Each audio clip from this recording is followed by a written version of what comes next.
نبی کریم صلی اللہ علیہ وسلم نے ارشاد فرمایا کہ جو مسلمان وضو کرے اور اچھی طرح وضو کرے، پھر کھڑے ہو کر 2 رکعت نماز پڑھے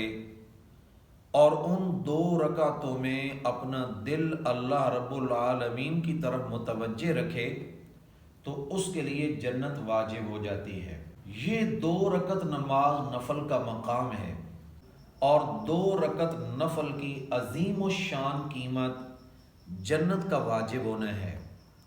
اور گناہوں کا معاف ہونا ہے۔ یہاں سے معلوم ہوا کہ 2 رکعت نماز نفل بہت طاقتور عمل ہے۔ سامعین محترم، جب یہ عمل انسان کو جنت تک پہنچا سکتا ہے تو باقی حاجات تو بہت چھوٹی اور بہت قریب کی ہیں۔ نبی کریم صلی اللہ علیہ وسلم جب معراج شریف پر تشریف لے گئے تو آقا علیہ الصلوۃ والسلام وہاں جنت کی سیر فرما رہے تھے کہ آپ نے کسی شخص کے چلنے کی آواز سنی۔ آپ نے پوچھا، جبریل، کیا میرے علاوہ کوئی اور بھی اس وقت جنت میں ہے؟ عرض کیا، نہیں یا رسول اللہ صلی اللہ علیہ وسلم، یہ آپ کے خادم اور آپ کے صحابی حضرت سیدنا بلال رضی اللہ تعالی عنہ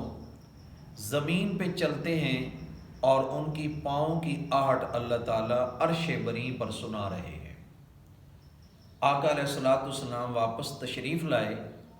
تو سیدنا بلال رضی اللہ تعالی عنہ کو بلا کر پوچھا کہ بلال، ایسا کون سا عمل کرتے ہو جس کی وجہ سے پرواز اتنی اونچی ہے؟ تو حضرت سیدنا بلال رضی اللہ تعالی عنہ نے عرض کیا، یا رسول اللہ صلی اللہ علیہ وسلم، اور تو کوئی ایسا خاص عمل نہیں، بس ایک عمل جو میں ہمیشہ کرتا ہوں کہ ہر وضو کے بعد 2 رکعت نماز نفل پڑھتا ہوں۔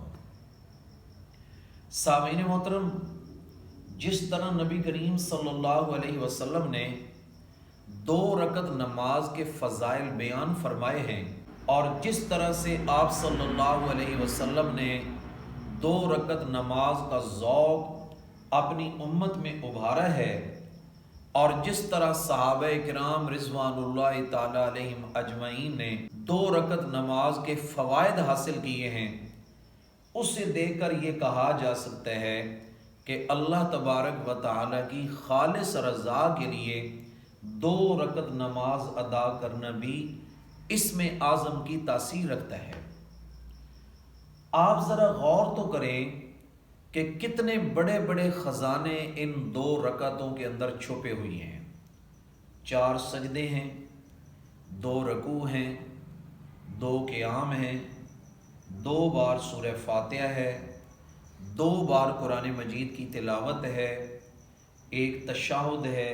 اور 1 دفعہ درود شریف ہے۔ تکبیر تحریمہ اللہ اکبر سے لے کر آخر تک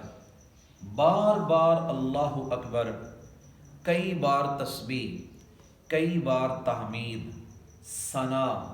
اور آخر کی دعا، اور التحیات کے والہانہ کلمات، التحیات للہ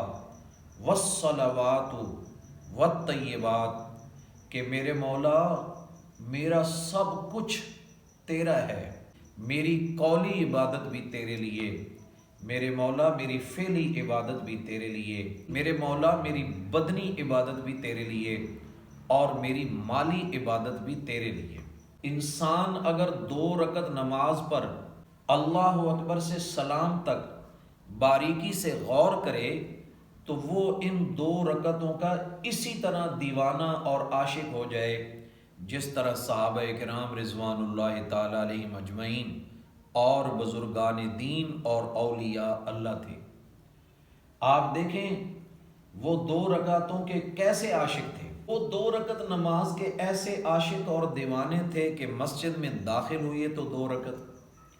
وضو کیا تو 2 رکعت، کسی کے پاس مہمان بنے تو 2 رکعت، راہ چلتے ہوئے مسجد نظر آئی تو 2 رکعت، گھر واپس لوٹے تو 2 رکعت، کوئی اہم معاملہ پیش آ گیا تو 2 رکعت، چاند اور سورج گرہن لگ گیا تو 2 رکعت،